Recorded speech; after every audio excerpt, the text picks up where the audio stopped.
It is unbelievable how many people still aren't talking about EIP-1559 and the massive supply shock coming to Ethereum. There is a significant difference between decreasing the supply of something and decreasing its flow. With Bitcoin, supply is actually coming into the market in terms of block rewards. However, with EIP-1559, Ethereum may actually be burning the already existing tokens on the network.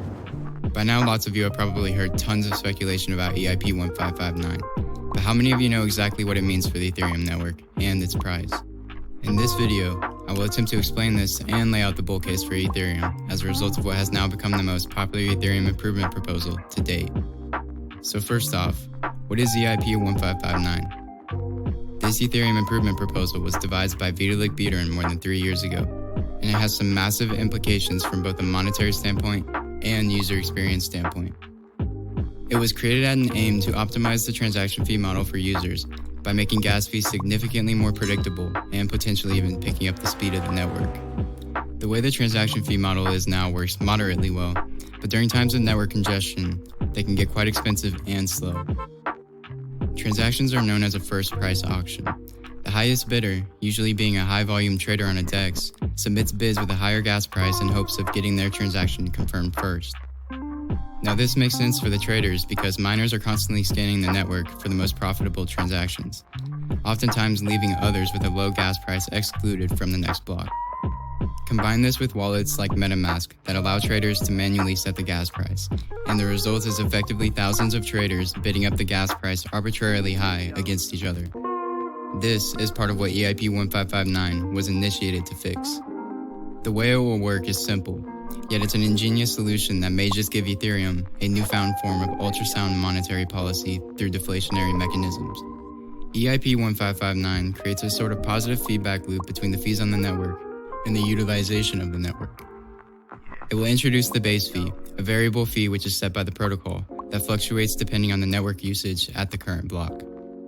What is important to note here is the fact that this base fee is burnt forever from the supply of Ether. Had it already been live, more than 2.9 million Ether would have been burnt this year on mainnet. Imagine the Ethereum network was a balance, constantly pushing the network to 50% total utilization.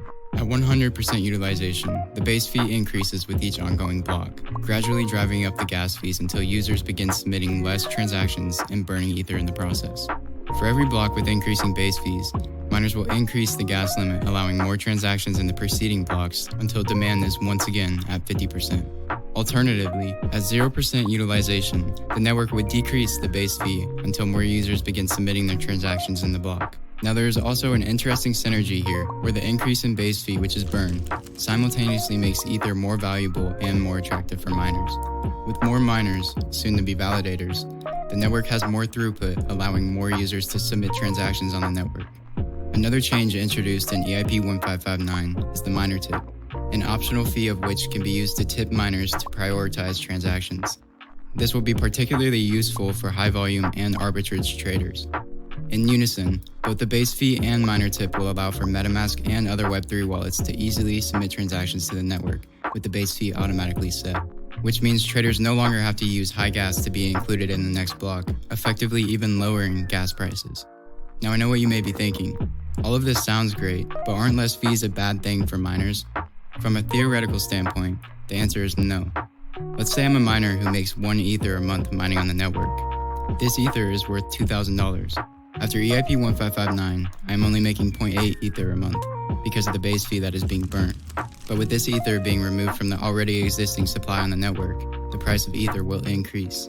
My 0.8 Ether is now worth $2,200. Now this also leads me to the next point of this video. The combination of EIP-1559 and the merge to proof of stake will result in unprecedented levels of sell pressure decrease. In fact, Ethereum may experience a net sell pressure decrease upwards of 30% within the span of a few months. Let me repeat that. Ethereum may experience a net sell pressure decrease upwards of 30%. That is about the size of an entire Bitcoin halving event. The purpose of this video was not to show my bags, but to explain how this will fundamentally affect the future narrative surrounding Ether as an asset. Almost directly after EIP-1559 goes into effect, Ether has a new transaction fee model that solves some big user experience issues, while additionally providing sound monetary policy through burns. It is very likely that in times of network congestion, the base fee will actually offset issuance of Ether, making it a deflationary asset. These burns are no different than a company like Apple buying back their shares and removing it from the supply. This means that Ethereum, the fastest growing startup in the world, is about to offer dividends to all the users on top of the network. All in all, EIP-1559 looks like a great solution to gas fees on Ethereum. What are your thoughts on this? Let us know in the comments below. If you enjoy content like this and would like to see more, consider subscribing to our YouTube channel where we post the latest news on decentralized finance.